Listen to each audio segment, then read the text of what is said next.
네, 2024학년도 초등특수 기출문제 해설 강의입니다. 일단 이 강의는 이제 2024학년도 중특 시험을 치실 중특 선생님들을 위해서 찍는 해설 강의이고요.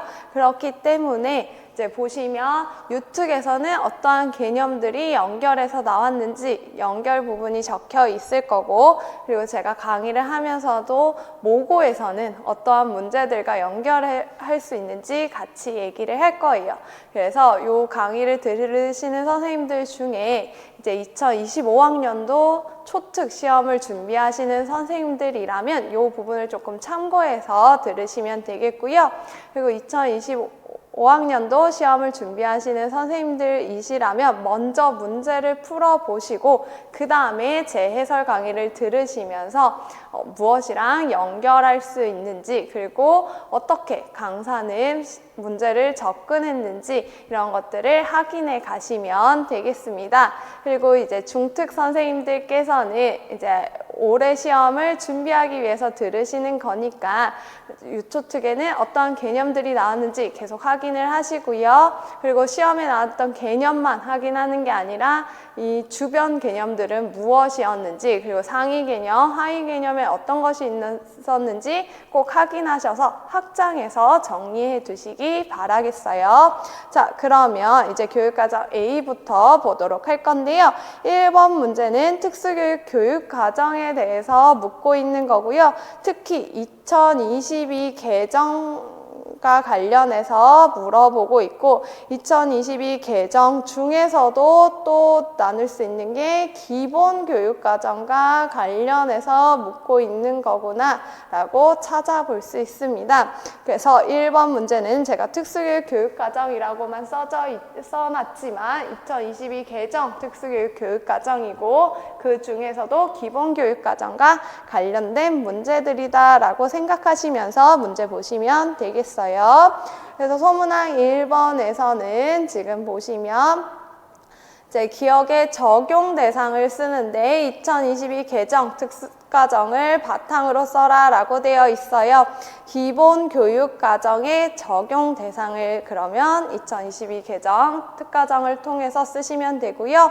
2022 개정 특과정에서는 기본교육과정을 적용하는 대상을 특수학교에 재학 중인 초등학교 1학년부터 고등학교 3학년까지의 학생이라고 제시를 했었죠. 그러면 요거랑 비교해서 2015 개정에서는 어떻게 얘기를 하고 있었나요? 공통교육과정 및 선택중심 교육과정을 적용하기 어려운 초등학교 1학년부터 고등학교 3학년까지의 학생이라고 했었습니다. 그래서 공통교육과정 및 선택중심 교육과정을 적용하기 어려운이라는 말을 특수학교에 재학 중인으로 바꾸었다라는 거 수정된 사항 꼭 기억하고 가시고요. 그 다음에 니은에 들어갈 내용을 이제 2022 개정 특수교육 교육과정 총론에 근거해서 써라 라고 되어 있죠. 그래서 니은 지금 보시면 기본교육과정의 교과의 구성에 대해서 이야기를 하고 있는데요. 기본교육과정의 교과를 구성할 때는 특수교육 대상자의 무엇과 무엇에 필요한 자립과 사회통합에 필요한 라고 쓸 수 있겠죠. 그래서 니은은 자립이 되는 거고요.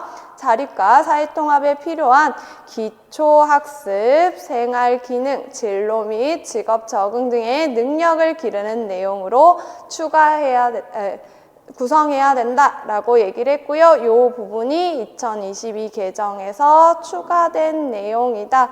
그래서 2022 개정에서 물어볼 때는 추가되거나 수정된 거 위주로 문제를 낼 거니까 그거 위주로 암기하자라고 했었죠. 그래서 추가된 내용, 수정된 내용 지금 묻고 있고요. 그 다음에 계속해서 보자면 가의 디귿에 들어갈 내용을 이제 2022 개정 특과정 총론에 근거해서 써라 라고 되어 있죠. 그래서 2022 개정 특수교육 기본교육과정의 교육과정 편성 운영 기준에 따르면 기본교육과정과 관련해서 학교는 모든 교육활동을 통해서 무엇을 함량해야 돼요? 기본 생활 습관, 기초 학습 능력, 바른 인성을 함양해야 된다. 고 교육과정에 명시되어 있다라고 되어 있습니다. 그래서 기본 생활 습관이 디귿에 들어가는 거고, 요것은 이제 초등학교 편성 운영과 관련된 부분이고, 요 부분은 이제 동일한 2015 개정과 동일한 부분이다 라는 것도 같이 참고해 주시면 되겠습니다. 자, 그 다음에 3번 소문항 보시면 리을과 같이 편성할 수 있는 근거를 2022 개정 특가정을 바탕으로 써라 라고 되어 있죠. 그래서 리을을 지금 보시면 이제 일상생활활동이라는 것이 2022 개정에서 추가되었는데, 원래 기준 수업 시수는 300인데 지금 편성은 420으로 했죠. 그래서 기준 수업 시수보다 시수를 증가시켜서 편성했어요. 그렇게 할 수 있는 근거 생각해 보시면, 일단 50% 범위 내에서 시수 증감할 수 있다라고 얘기를 했었고요. 50% 범위 내에서 시수 증감할 때 어떤 영역을 증감할 수 있다 그랬죠? 교과 군별 뿐만 아니라 창의적 체험활동, 일상생활 활동에서도 증감할 수 있다라고 했었죠. 그래서 이 부분이 들어가야 될 거고요. 그 다음에 이렇게 증감할 수 있는 이유, 근거는 학교의 특성, 학생, 교사, 학부모의 요구 및 필요에 따라서 할 수 있다라고 했었습니다. 그래서 교육과정에 제시된 대로 그대로 작성을 해 주시면 되고요. 이제 여기서 보시면 교과군별은 2015에서도 있었는데 창의적 체험 활동과 일상생활 활동은 추가된 부분이다라는 거 선생님들 꼭 기억해 두시고, 그 다음에 2015 개정에서는 30% 범위였는데 2022 개정되면서 50%의 범위로 변경된 부분도 같이 기억을 해주시면 되겠습니다. 그 다음에 미음에 들어갈 내용을 쓰는 것인데요. 미음 부분 보시면 학년군의 교과분별 창의적 체험활동, 일상생활 활동시간 배당은 연간 44주를 기준으로 우리 기준 수업 시수를 나타낸 거다라고 했었죠. 그런데 기준 수업 시수는 기준 수업 시수인데 학년군이니까, 지금 학년군이라고 되어 있으니까 지금 1, 2학년을 묶은 거죠. 두 학년을 묶은 거네요. 그래서 2년간의 기준 수업 시수를 나타낸 것이에요. 그래서 2년간의가 빠지면 안 됩니다. 그래서 2년간의 기준 수업 시수라고 작성을 해주시고요. 중학교 같은 경우에는 중학교는 1, 2, 3학년을 묶었었죠. 그럼 학년군의 기준 수업 시수는 3년간의 기준 수업 시수가 될 거고요. 고등학교 같은 경우에는 학점으로 나타낸다라고 했었어요. 그래서 학년군의 학점 같은 경우에는 3학년을 묶는 거기 때문에 3년간의 기준 이수 학점이다라는 거 기억해 주시고, 요 몇 년간의 라는 거 빼먹지 않고 꼭 쓰셔야 되겠습니다. 그래서 선생님들 미음에 들어갈 것은 지금 1, 2학년을 학년군으로 묶었기 때문에 2년간의 기준 수업 시수라고 보시면 되고요.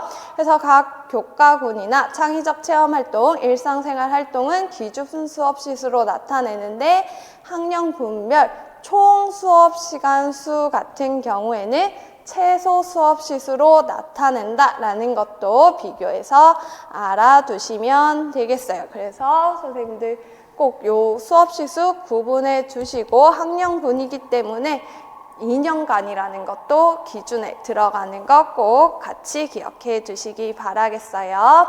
그 다음에 이제 모고랑 좀 연결을 해보자면, 지금 3번의 1번 문항과 관련해서 모고에서는 3회 B1번에서 이제 다른 형식으로 요거에 대해서 묻고 있거든요. 그래서 지문 한번 확인해 보시면서 이런 식으로도 물어볼 수 있고, 이제 이런 식으로 아예 표를 제시해서 물어볼 수도 있겠구나 라는 거 참고로 알아두시면 되겠습니다. 자, 그 다음에 2번 문제로 넘어가서요. 이번 문제의 소문항 1번 같은 경우에는 특수교육공학과 지체장애 관련된 문제인데요. 일단 기억에 대한 설명이래요. 단어 예측 프로그램에 대한 설명이고요. 단어 예측 프로그램은 단어의 앞부분을 작성을 하면 그 앞부분과 관련된 단어들이 자동으로 만들어지는 프로그램을 이야기했었죠. 그래서 키보드로 첫 글자를 입력을 하면요.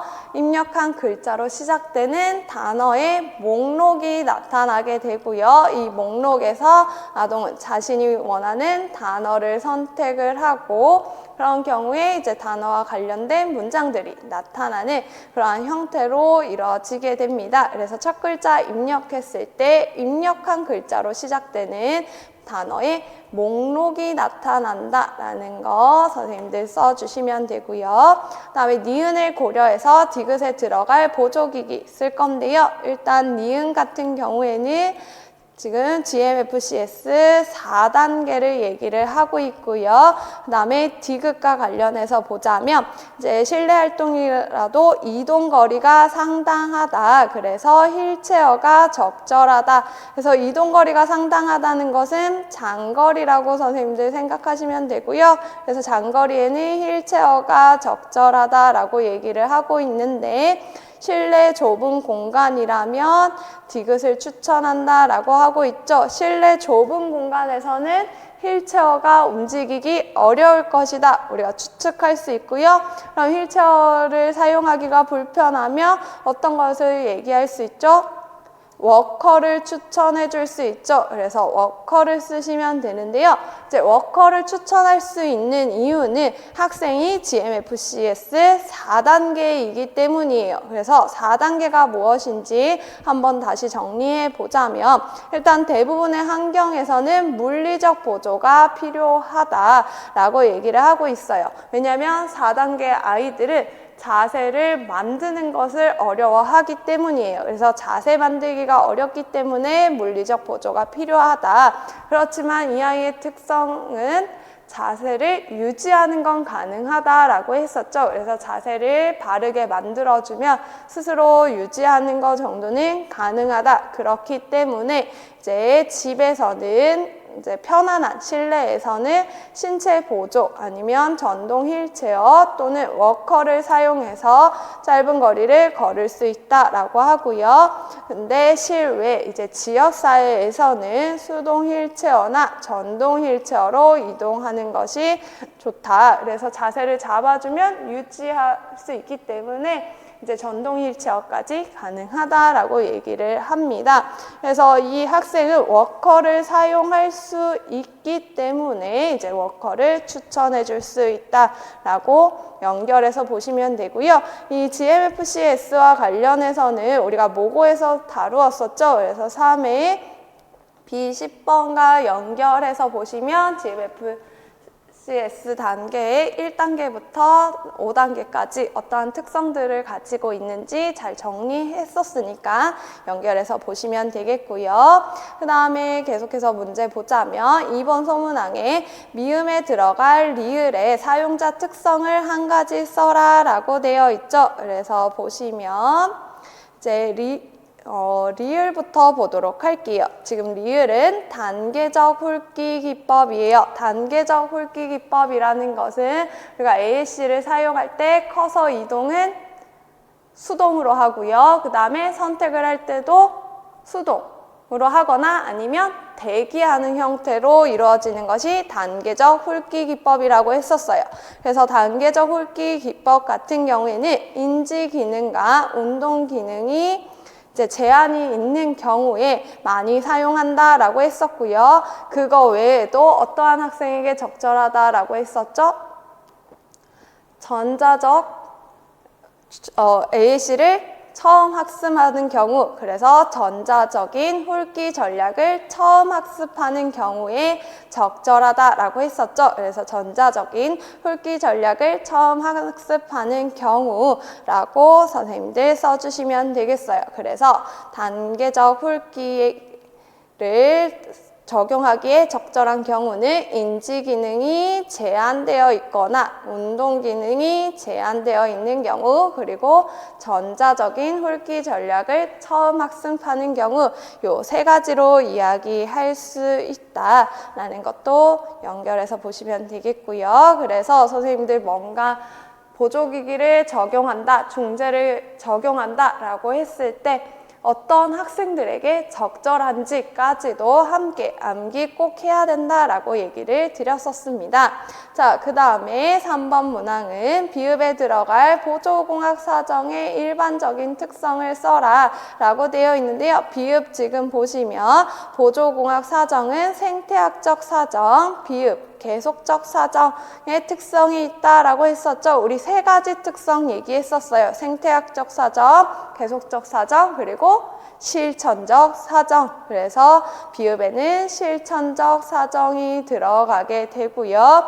그래서 각각을 생각해 보자면 생태학적 사정은 아동의 환경을 평가해야 된다라는 것이었고, 실천적 사정은 실제로 보조공학을 사용하는 것을 관찰해서 평가해야 된다라는 것이었고요. 계속적 사정은 지속적으로 평가를 해야 된다라는 것이었죠. 그래서 보조공학 사정의 특징 세 가지 같이 암기해 두시면 되고, 그 다음에 두 번째 문제로는 셋 구조 모델에 근거해서 A에서 추가로 고려해야 할 구성 요소를 쓰라고 되어 있는데요. 셋 구조 모델의 구성 요소 네 가지는 우리가 SETT로 외울 수 있다라고 했었어요. S는 학생을 이야기했고요. E는요, 환경을 이야기했고요. T는 과제, 도구를 이야기했었어요. 그래서 요 네 가지를 고려해야 되는데 A에서 하나가 빠졌나 봐요.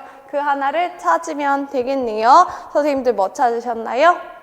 과제 찾으셨나요? 왜 과제인가 하고 보시면 일단 A에서 처음에 우리 아이는 인지기능은 정상이나 호흡이 거칠고 불규칙하다라고 하면서 아이의 특성, 학생의 특성에 대해서 얘기를 하고 있죠. 그래서 학생을 고려했다라는 거 알 수 있고요. 그 다음에 이제 환경 부분은 어디가 될까요?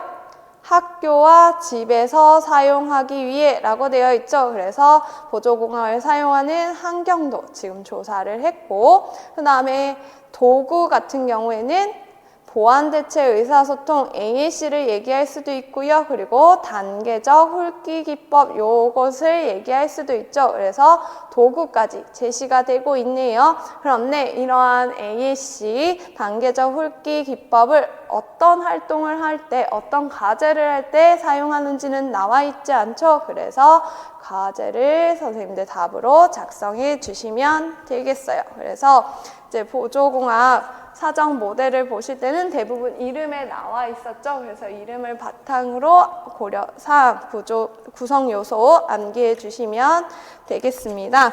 자, 그 다음에 3번 문항으로 넘어가서요. 이제 3번 문항은 의사소통 장애와 관련된 부분인데요. 이제 첫 번째 문항에서는 이제 A와 C에서 나타난 의사소통 장애의 특성을 비교해서 오조음의 일관성 측면에서 차이점을 한 가지 써라 라고 되어 있어요. 그러면 좋은 문제가 있겠구나 라는 거 파악할 수 있고, A를 보시면 이제 좋은 기관에 협응이 잘 이루어지지 않고요. 특정 음소에서 발음이 부정확하고 구강운동 기능에 결함을 가지고 있대요. 그래서 좋은 문제가 나타나는 원인을 생각해 보면 얘는 기질적 원인을 가지고 있다라고 볼 수 있고요. 기질적 원인으로 인해서 좋은 문제 생기는 장애, 조음 장애라고 했었어요. 그래서 A는 조음 장애가 되고요.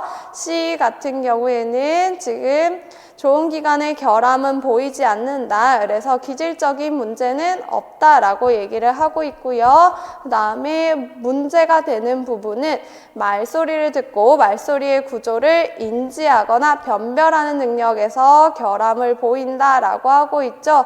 그래서 말소리 규칙에 대해서 문제를 보인다. 그러면 얘는 기능적 원인을 가진다라고 볼 수 있고요. 기능적 원인으로 인해서 좋은 문제가 생기는 거 의문장애라고 얘기를 했었어요. 그러면 A는 조음장애, C는 의문장애인 거 파악했으니까 이제 일관성의 측면에서 확인을 해봐야 되는데, 조음장애는 어디에서 일관적인 오류를 보이죠?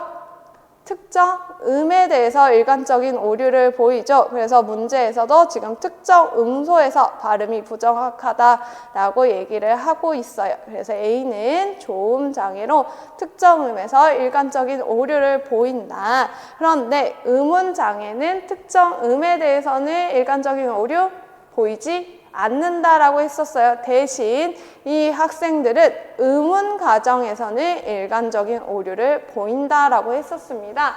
그래서 선생님들 답안 쓰실 때 A는 일관적, C는 비일관적이라고만 쓰면 틀린 답이 될 거예요. 왜냐하면 의문 장애 학생들도 일관적인 오류를 보이는 부분이 있기 때문이에요. 그래서 이제 비교를 하실 때는 A는 특정 음에서 일관적인 오류를 보인다. 그리고 C는 음은 가정에서 일관적인 오류를 보인다. 라고 일관성 비교해 주시면 되겠습니다. 자, 그 다음에 두 번째 문제에서 보시면 B에서 사용된 중재 방법의 명칭을 쓰는 건데요. B에서 사용된 중재 방법 명칭 무엇인가요? 조음점 지시법이었죠. 왜 조음점 지시법이에요? 서랍자나 면봉 가지고 발음 위치를 지적하고 있죠. 그래서 발음이 되는 위치를 지시해 준다. 조음점 지시법 바로 찾을 수 있고요.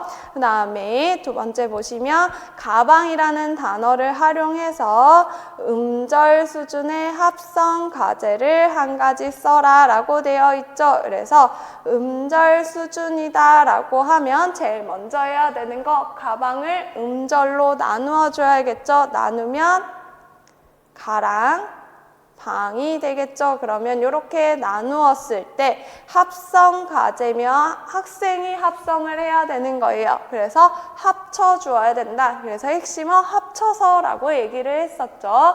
그래서 음절 수준으로 나눈 가와 방을 합쳐서 말하면 어떤 소리가 날지 물어보는 교사의 발문 형태로 제시하며 학생이 각각의 음절을 합쳐줄 수 있겠죠. 합성할 수 있겠죠. 그래서 가와 방을 합쳐서 라는 말을 넣어서 작성을 해주시면 되겠습니다. 그래서 이 문제는 음절 수준으로 잘 나눌 수 있는지 그리고 합성이 어떤 과제인지 알고 있는가 묻는 문제였고요. 이것과 관련해서 우리가 2번 연습을 했었어요. 모고 4회에서 B1번으로 연습을 했었고요. 5회에서 B9번으로 연습을 했었습니다. 그래서 합성이 아닌 다른 과제들에 대해서도 확인을 해보았고 음절 수준이 아닌 다른 단위에 대해서도 연습을 해봤으니까 그거 같이 연결해서 한 번 더 정리해 두시면 되겠고요. 그 다음에 이제 3번 문제 보시면 이제 니은에 들어갈 언어 중재 전략의 명칭을 쓰고 디귿에 들어갈 언어 중재 전략의 명칭을 써라 라고 되어 있어요. 그럼 니은 디귿 바로 보시면 되겠네요. 이제 니은 같은 경우에는 바라 주제는 그대로 유지한 상태에서 어휘만 더 첨가해 주신대요. 그래서 예를 보시면 우유라고 말했을 때 초코 우유, 딸기 우유, 바나나 우유 와 같이 초코, 딸기, 바나나라는 어휘를 첨가를 해서 의미를 지금 보완해주고 있는 거죠. 아예 의미를 변경시킨 것이 아니라 원래 단어에서 의미를 보완해줬다라고 볼 수 있기 때문에 얘는 확대라고 볼 수 있겠네요. 우리가 의미와 관련된 거 확대라고 보기로 했었죠. 그럼 요거랑 비교해서 확장이라는 것을 항상 짝꿍으로 우리가 같이 암기했었는데요. 확대는 의미 보완이라면 확장은 무엇이었나요? 문법을 수정해 주는 거였죠. 그래서 이제 바라 주제는 그대로 두고 문법만 수정해 주었다. 확장. 주제는 그대로 두고 의미만 보완해줬다. 확대. 요거 두 개 구분해서 짝꿍으로 암기해 두시고요. 그 다음에 이제 디귿 같은 경우에는 보시면 어머니가 영호의 입장에서 말로 표현해 주는 걸 디귿이라고 얘기한다 했어요. 그래서 성인이 아동의 입장에서 아동이 할 법한 말을 해주는 거, 이거 무엇이었나요? 평행적 발화기법이라고 했었죠. 그래서 평행적 발화기법이 디귿에 들어가고요.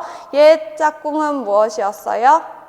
혼잣말 기법이었죠. 혼잣말 기법은 뭔가요? 이제 평행적 발화기법은 아동의 입장에서 말하는 거였다면 혼잣말 기법은 교사의 입장에서, 성인의 입장에서 그냥 내가 하고 싶은 말을 하는 것을 이야기했었어요. 그래서 교사의 입장이냐 아동의 입장이냐에 따라서 이 두 개가 달라지니까 이것도 짝꿍으로 구분을 해두시면 되겠습니다. 그래서 이 짝꿍으로 구분하기 위해서 선생님들 모고에서는 5의 B 9번을 참고로 해서 같이 연결해서 보시면 되겠어요. 자, 그 다음에 4번 문제로 넘어가서요. 4번 문제에 1번 문제 보시면요. 기역과 니은에 공통으로 해당하는 용어를 써라 라고 되어 있어요. 기역과 니은에 공통으로 해당하는 용어 무엇인가요? 일견 읽기였죠. 일견 읽기인 이유, 지금 기억 보시면 자동적인 낱말 읽기라고 이야기를 하고 있고요. 그 다음에 니은은 눈에 익어서 보자마자 빠르게 읽는 것이라고 되어 있어요. 그래서 기억 니은을 합쳐서 생각해 보면 이제 여러 번 보여준다고 하니까 반복적으로 그리고 누적적으로 노출되게 되면 자동적으로 낱말을 인식해서 단어를 인식해서 읽는다라는 것을 우리가 공통적으로 나타낼 수 있고요. 이렇게 반복적으로 누적적으로 노출되어서 자동적으로 단어를 읽는 것을 일견 읽기라고 얘기를 했었어요. 그래서 여기는 지금 지도를 하는 것이 아니라 읽기, 읽는 것하고 읽기 자체를 묻고 있기 때문에 일견 읽기라고 답을 써주시면 되고요. 그 다음에 2번 문제에서 보시면 브라운 등의 교육과정 구성 및 운영을 위한 전제에서 가의 A가 해당하는 용어를 써라 라고 되어 있는데요. 이제 브라운 등의 교육과정 구성 및 운영을 위한 전제는 지적장애 학생을 위한 교육과정 구성 전제이고 유특에서도 이번에 문제로 나왔어요. 그래서 유특에서는 지금 연결해서 보시는 분들은 이제 영수증의 추측이 나온 거 확인하셨고요. 그러면 초특에서는 무엇이 나왔는가 같이 확인해 보자면 일단 A 보시면 지금 수아가 성인이 되었을 때 스스로 대중교통을 이용하려면 이 낱말을 배우는 것이 꼭 필요하다. 지역사회 내에서 가능한 독립적으로 적응하기 위해서 필요한 것을 지도해야 된다.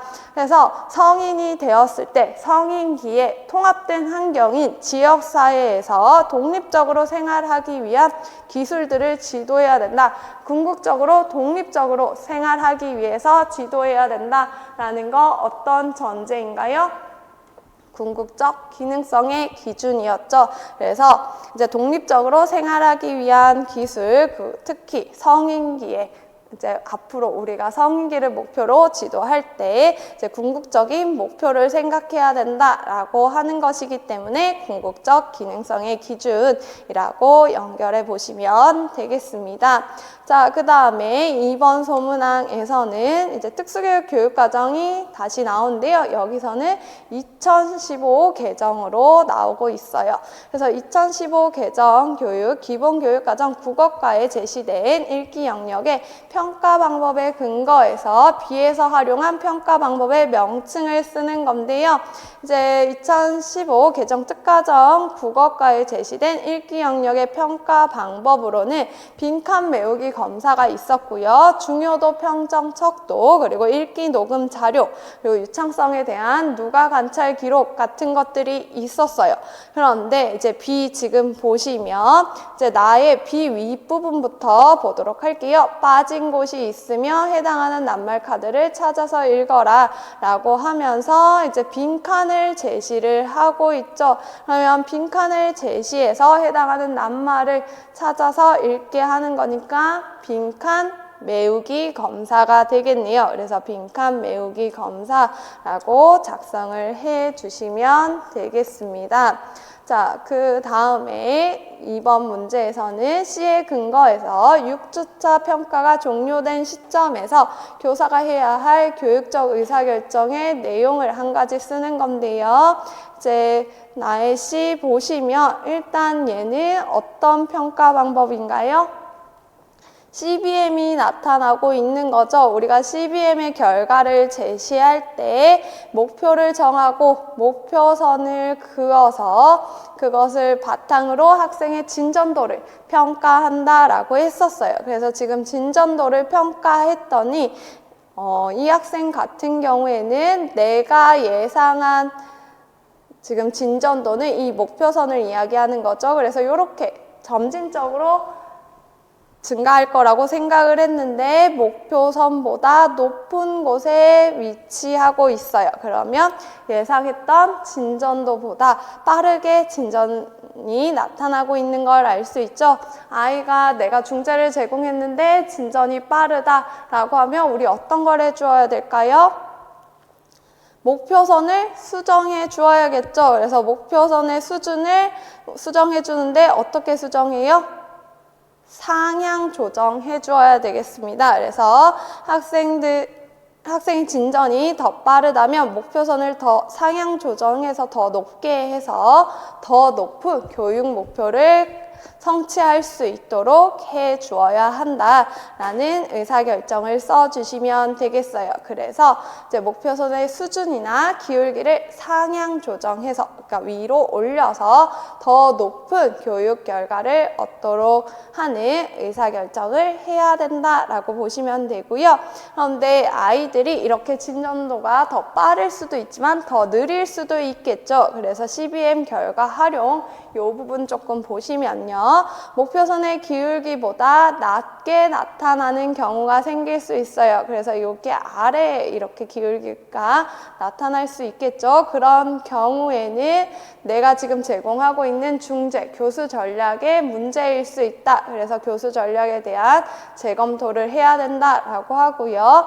그리고 세 번째로 바로 넘어가서 아동의 성장 속도가 한참 미달일 때는, 그러니까 조금 차이가 나는 게 아니라 아예 뭔가 많이 차이 난다, 아니면 진전이 거의 없다라고 할 때는 목표 자체가 문제일 수도 있어요. 그래서 목표를 재조정해 주는 방법을 할 수도 있고요. 아니면 목표는 맞는 것 같다. 그러면 교수 방법이 잘못된 거겠죠. 그래서 현재 교수 방법을 변경해 줄 수 있다라고 얘기를 합니다.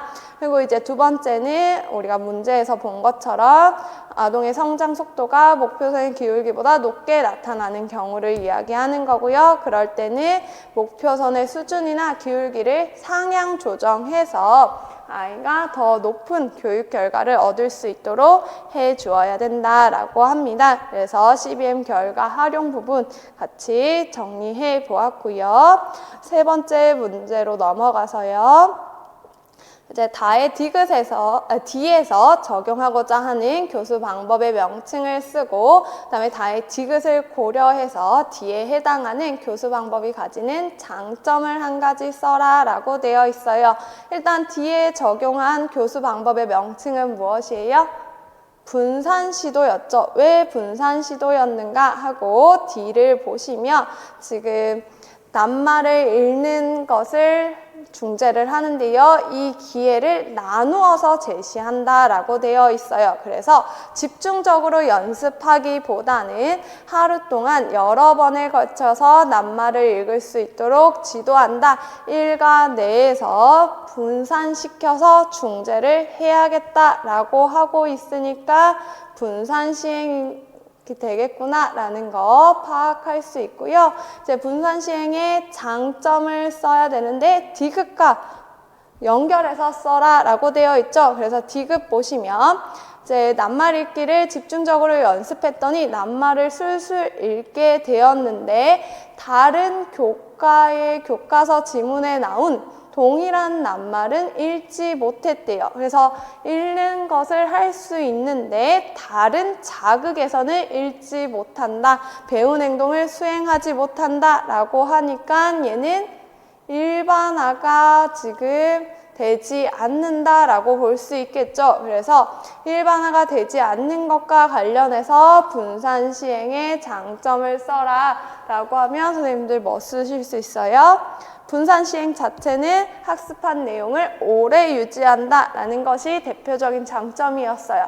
근데 오래 유지되면 이제 일반화까지도 가능하겠죠.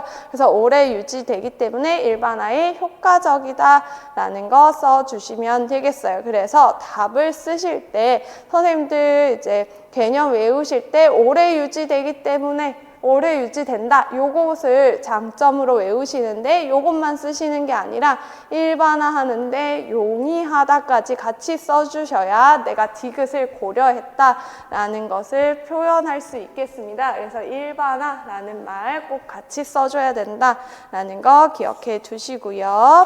그 다음에 이제 5번 문제로 넘어가도록 할게요. 자, 5번 문제에서 소문항 1번은 이제 첫 번째 문제는 일반 초등 문제에서 넘어가고 우리는 2번 문제부터 보도록 할게요. 그래서 소문항 1번에 2번 문항 보시면 AIDD 2021에서 제시한 적응행동 3가지 요인 중에 니은과 디귿에 해당하는 명칭을 그냥 순서대로 쓰시오 라고 되어 있어요. 적응행동의 3가지 요인 우리 어떻게 외우죠? 개사실로 외우죠. 개사실 중에 니은이 무엇인지 디귿이 무엇인지 찾는 건데요. 그러면 니은 지금 보시면 교통 질서 지키기, 규칙 지키기 되어 있죠. 우리가 규칙을 지키는 건 사회적 상황에서 적절하게 행동하는 거죠. 그러면 얘는 해서 사회적 기술이 되겠네요. 그 다음에 디귿은 버스를 이용하고 교통카드를 구입하는 거예요. 그래서 뭔가 버스를 이용하고 물건을 사고 이런 거는 일상생활에서 내가 독립적으로 살아가기 위해서 필요한 기술이죠. 일상생활에서 독립적으로 살아간다. 실제적 기술이라고 보시면 되겠습니다. 그래서 순서대로 써라 라고 되어 있기 때문에 사회적 기술, 실제적 기술 순서대로 써주시면 되겠고요.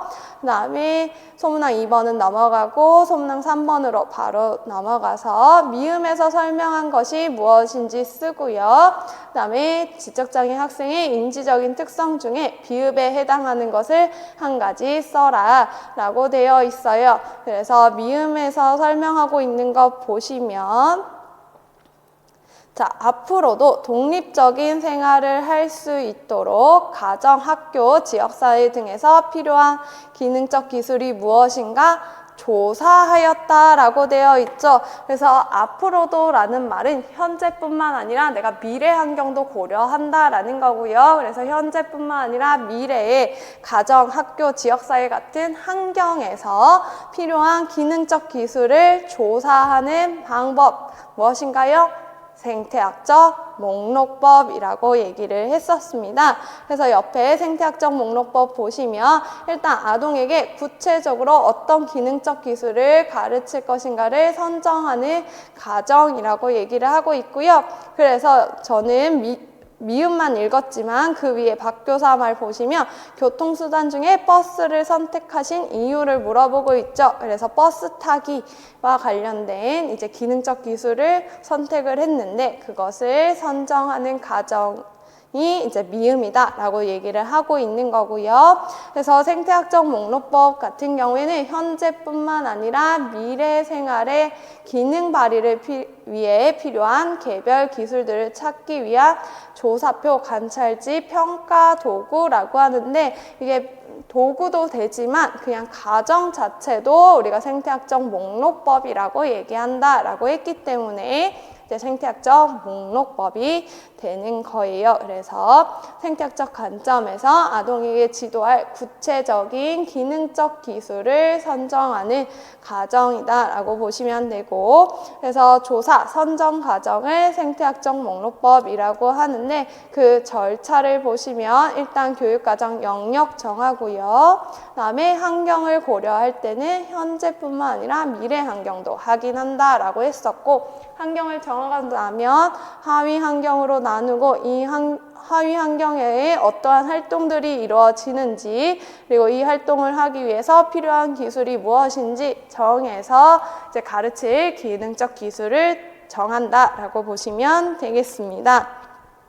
자, 그 다음에 이제 두 번째가 아까 지적장애 학생의 인지적 특성 중에 비읍에 해당하는 것이라고 되어 있죠. 그래서 문제에 지적장애 학생의 인지적 특성이라고 나와 있기 때문에 지적장애 영역에 근거해서 문제를 푸셔야 되고요. 그래서 보시면 비읍 보시면 학교 버스가 노란색이어서요. 노란색 차만 보면 학교 버스인 줄 알고 무조건 타려고 해요.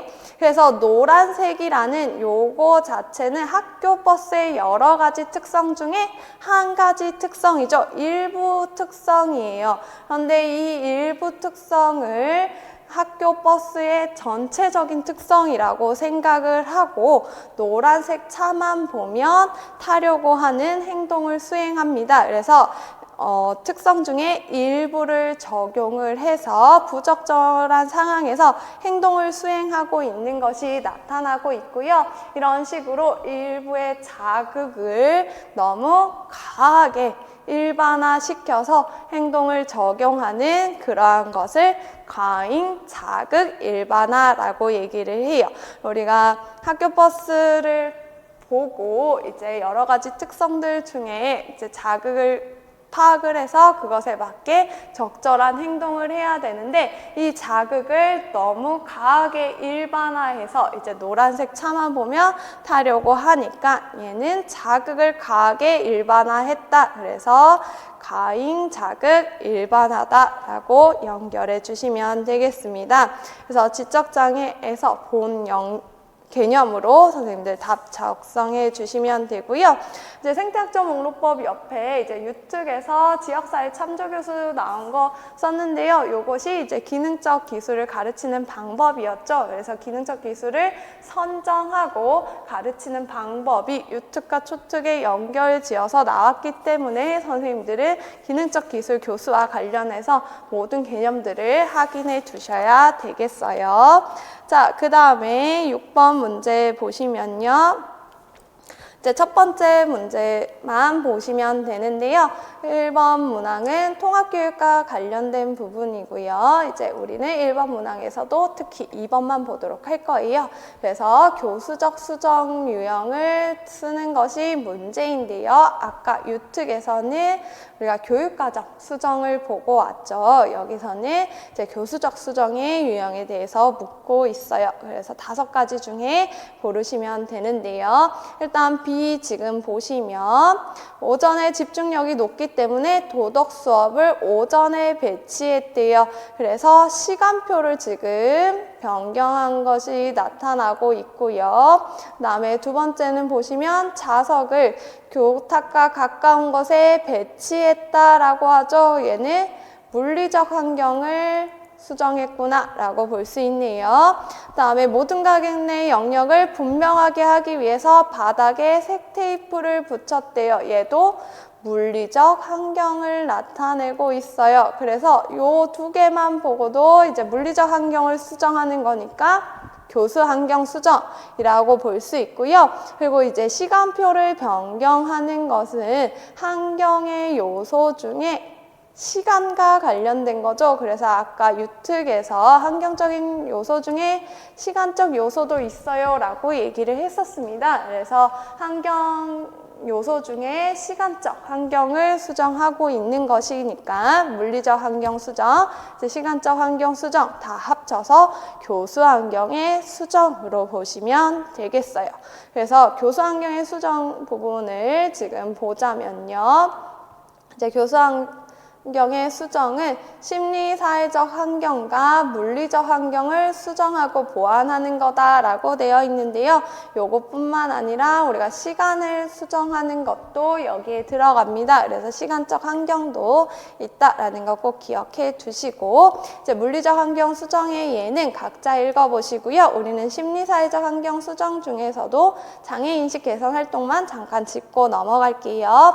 심리, 사회적 환경 수정을 할 때는 긍정적인 분위기 그리고 평등감을 형성해야 된다라고 했었는데, 이러한 것을 형성하는 가장 대표적인 방법이 장애인식 개선 활동, 장애이해 교육이라고 얘기를 했었어요. 그래서 장애이해 교육, 장애인식 개선 활동이 나오면 심리사회적 환경을 수정하는 거구나. 그래서 심리사회적 환경 수정 또는 교수 환경 수정으로 선생님들 답안 작성해 주시면 되겠어요.